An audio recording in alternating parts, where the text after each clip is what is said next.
Meelligi Ingilaandi torbee 17ffaan boruu taphoota 5 taphatamanii eegalee hanga dilbataatti itti fufee taphatama. Taphoota 11 darban keessaa tokkoon qofa kan injifate shaampiyooniin baroottan arfan darban Manchester City mo'amuu darbii Maancho'aan booda Villa Parkitti Aston Villa waliin taphata. Taphoota 8 darban dorgommii hundumaan kan mo'ame gareen Pep Guardioladhaan leenjuu Manchester Cityn bara darbe baatiidhuma muddee kana keessaa goolii 1-0dhaan Aston Villa mo'amee ture. Ta'us sana booda taphoota walitti aansee mo'atee wancaa arfaffaa walitti aansee milkeeffate. Pep Guardiolaan erga darbii Maancho'aan mo'aman booda balleessan kan kooti ani hojii koo sirnaan waan hin baanneef jechuun ni yaadatama. Taphataan kilabichaa Phil Foden ammoo nuti akka taphattootaatti Pep Guardiola irraa amantaa guddaa qabnaa jedheera. Taphattoota bara kana Manchester City keessatti ga'umsi isaanii gadi bu'an keessaa tokko Phil Fodeniin kubbaawwan hedduu gara goolitti yaales goolii galchuurraa fagaateera. Kanas ta'e taphoota torba Premier League England darban keessaa 5 kan mo'ame Manchester Cityn boru Aston Villa irraa morkii cimaa ni mudataaf eegama. Gareen Unai Emery leenjuu Aston Villanis akka bara darbee Premier League Englandin morkiin isaa amansiisaa miti. Taphoota walitti aansanii injifachuun itti cimeera.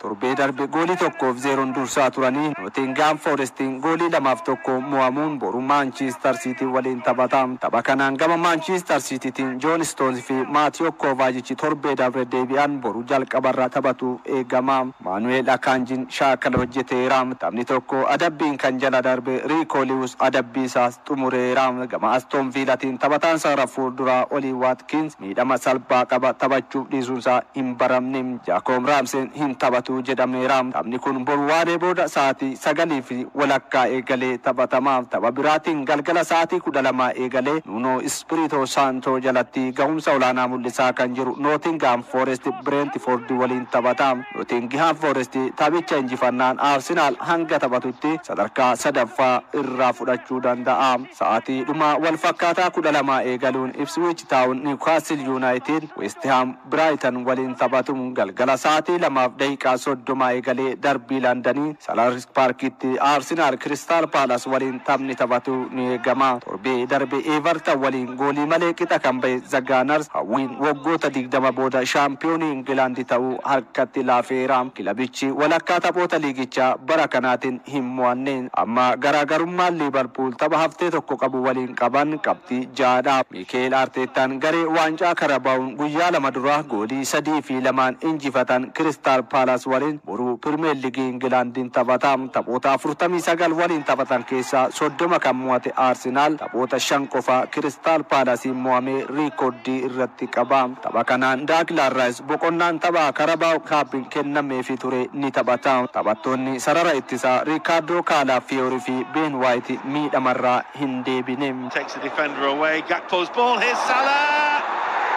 It's in this time. Mohamed Salah returns for Liverpool. Dilbata tapha cimaa torbee kanaan Tottenham dursaa liigichaa Liverpool waliin morkiin godhan xiyyeeffannoon eegama. Waancaa Karabaa'uun Manchester United goolii 4-3 kan mo'ate gareen Ange Postecoglou'dhaan durfamu Tottenham qabxiin Premier League Englandin argachaa jiru gaarii miti. Taphoota Premier League England 4 darbaniin tokkoon qofa injifate. Liverpool sanbata darbee taphattootaan kuudhan goolii 2 Fulham waliin qixa ba'uudhaan garee harka hin kennanne ta'uu mirkaneessee dilbatas Tottenhamiif yaaddoodha. Dilbatuma Chelsea Everton waliin Manchester United Bournemouth waliin Fulham Southampton Leicester City Wolves waliin taphatu. Nick the ball and Premier League England torbee 17ffaan boru taphoota 5 taphatamanii eegalee hanga dilbataatti itti fufee taphatama. Taphoota 11 darban keessaa tokkoon qofa kan injifate shaampiyooniin baroottan arfan darban Manchester City mo'amuu darbii Maancho'aan booda Villa Parkitti Aston Villa waliin taphata. Taphoota 8 darban dorgommii hundumaan kan mo'ame gareen Pep Guardioladhaan leenjuu Manchester Cityn bara darbe baatiidhuma muddee kana keessaa goolii 1-0dhaan Aston Villa mo'amee ture. Ta'us sana booda taphoota walitti aansee mo'atee wancaa arfaffaa walitti aansee milkeeffate. Pep Guardiolaan erga darbii Maancho'aan mo'aman booda balleessan kan kooti ani hojii koo sirnaan waan hin baanneef jechuun ni yaadatama. Taphataan kilabichaa Phil Foden ammoo nuti akka taphattootaatti Pep Guardiola irraa amantaa guddaa qabnaa jedheera. Taphattoota bara kana Manchester City keessatti ga'umsi isaanii gadi bu'an keessaa tokko Phil Fodeniin kubbaawwan hedduu gara goolitti yaales goolii galchuurraa fagaateera.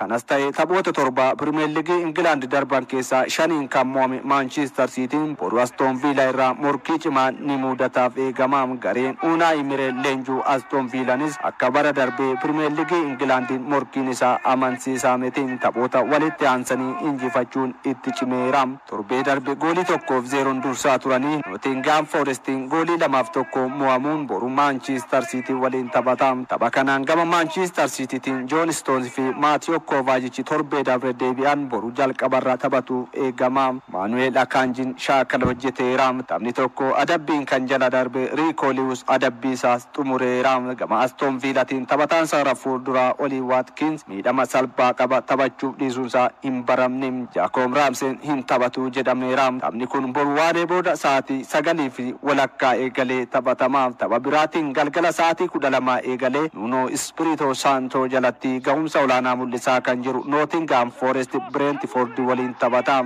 Nottingham Forest taphicha injifannaan Arsenal hanga taphatutti sadarkaa sadaffaa irraa fudhachuu danda'a. Sa'aatii dhuma wal fakkaataa 12 eegaluun Ipswich Town Newcastle United West Ham Brighton waliin taphatu. Galgala sa'aatii 2:30 eegalee darbii Londanii Selhurst Parkitti Arsenal Crystal Palace waliin taphni taphatu ni eegama. Torbee darbe Everton waliin goolii malee qixa kan ba'e The Gunners hawwiin waggoota 20 booda shaampiyoonii England ta'uu harkatti laafeera. Kilabichi walakkaa taphoota liigichaa bara kanaatiin hin mo'anne. Amma garaagarummaan Liverpool tapha haftee tokko qabu waliin qaban qabxii 6dha. Mikel Arteetaan garee waancaa Karabaa'uun guyyaa 2 dura goolii 3 fi 2 injifatan Crystal Palace waliin boru Premier League Englandin taphata. Taphoota 49 waliin taphatan keessaa 30 kan mo'ate Arsenal taphoota 5 qofa Crystal Palace mo'amee riikoordii irratti qaba. Tapha kanaan Declan Rice boqonnaan tapha Carabao Cup kennameefii ture ni taphata. Taphattoonni sarara ittisaa Ricardo Calafiori fi Ben White miidhamarraa hin deebine. Takes the defender away. Gakpo's ball. Here's Salah.